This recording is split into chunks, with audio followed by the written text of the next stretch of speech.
In my opinion, one of the most exciting announcements from D23 was the confirmation of the Star Wars Resort. I have to imagine that a few of my friends agree with me, right? You're super excited just like I am, let me know. Just imagine going aboard a luxury starship and interacting with characters and going on adventures and flying the Millennium Falcon and then landing a few days later completing your adventure. I mean, I can only envision the amount of magic and wonder and imagination that's gonna go into this. My personal excitement level for this resort is through the roof, but we're gonna have to wait a few years before we can start blasting off to other galaxies because they have to build the whole resort. Today I wanted to take a moment to tell you about all those little details that we're hearing more about. Again, none of this is confirmed, but Disney did a survey, and you can find more right in that video right there. Disney did a survey of some of their guests and asked about a resort and if they'd be interested in different pricing objects and showed them pictures. And so we have some of that information here. I wanted to share it with you and some more details that I found when I was looking around. From what I've heard about the Star Wars Resort is it's going to be a completely immersive experience from start to finish. By the way, the name Star Wars Resort is a working title. I don't know if that's what they're going to call it. For all I know, they're going to call it Starship Wonderland. You know, you never know what they're going to name these things.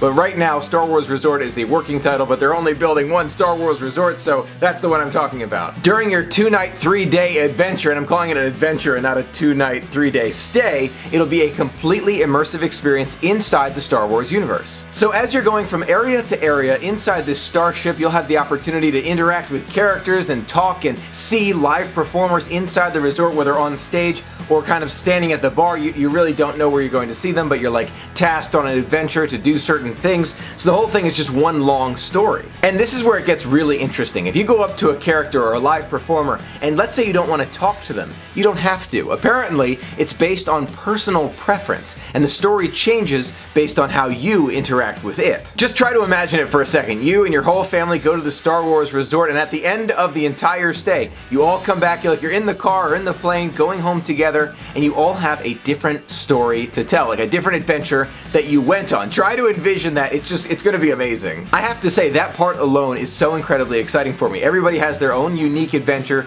their own unique takeaway and memories from this resort. This actually makes me wonder, how many different experiences do you think there will be in order for you to go multiple times and get a whole new experience? And maybe like 3 or 4 or maybe even 5 different experiences. Hard to know right now. Now on top of all that, you'll also be able to change your adventure based on how you interact with different rides and areas, not just people. So whether it's lightsaber training or secret missions throughout the resort and outside in Star Wars land, it will change your adventure. I can see it now. I'm in the lobby of the Star Wars Resort, I'm starting my adventure, and R2-D2 comes up to me and he gives me this secret message, and he tells me that Chewie's in trouble and he and the Millennium Falcon need me to help them pilot through the last stages of this battle with the First Order, and I have to get there to Star Wars Land as fast as possible. As I'm leaving to go to Star Wars Land, Captain Phasma catches me at the door, and they know my name because of the magic band. They say, "Michael, there you are. We need you to help us finish off the rebellion and crush them, and then we'll give you a promotion to like lieutenant or something, which earns you these Republic credits." I don't know, something along those lines.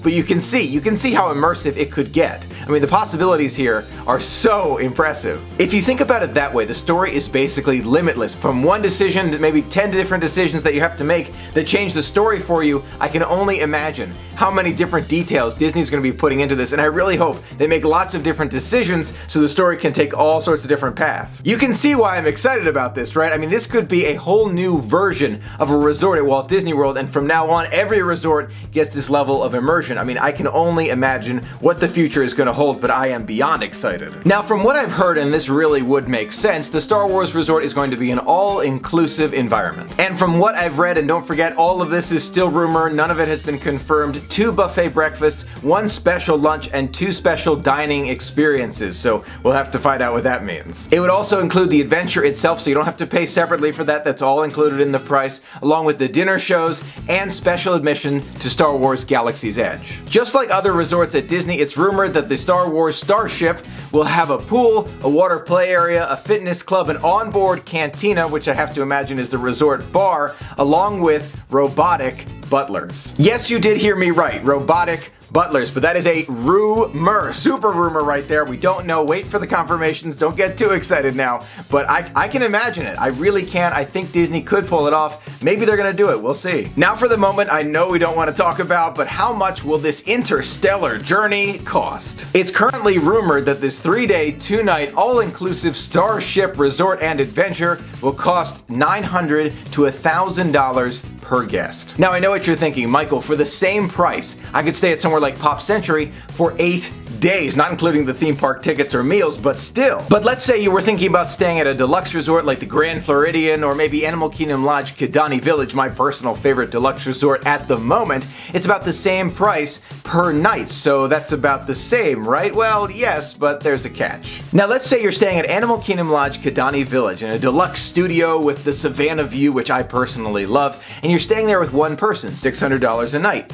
But if you're staying there with 4 people, it's also $600 a night. So it's by room, not by guest. So if you're staying on the Starship, there is a huge difference in cost between going by yourself and going with your family. Now let's do a little math here. A party of 4 going to Kidani for 2 nights, let's say $600 a night or something along those lines, $1,200 for those 2 nights. If you were a family of 4 and you went to the Starship, you're looking at $3,600. Yeah, that's a bit of a difference there. That being said, I still hope they have special offers at the Star Wars Resort so a lot of people can go and experience the magic. Overall, I am just so excited to create our own adventure when we go to the Star Wars Starship. It's going to be spectacular. I cannot wait to bring you with me. We're going to have an adventure together. So given what we know right now, and keep in mind all of these are rumors and the Rebel Alliance has not confirmed any of these except for the fact that it is coming. We don't know any other official details from Disney just yet. But what do you think? Are you just as excited as I am and can't wait to experience it and go on different adventures depending on which choices you make? Or are you thinking it won't be all it's rumored to be? I sure hope they allow adult guests to wear costumes and carry lightsabers with them. I feel like that would make the experience even better. Thank you so much for being a part of the magic with me. Until next time, may the Force be with you.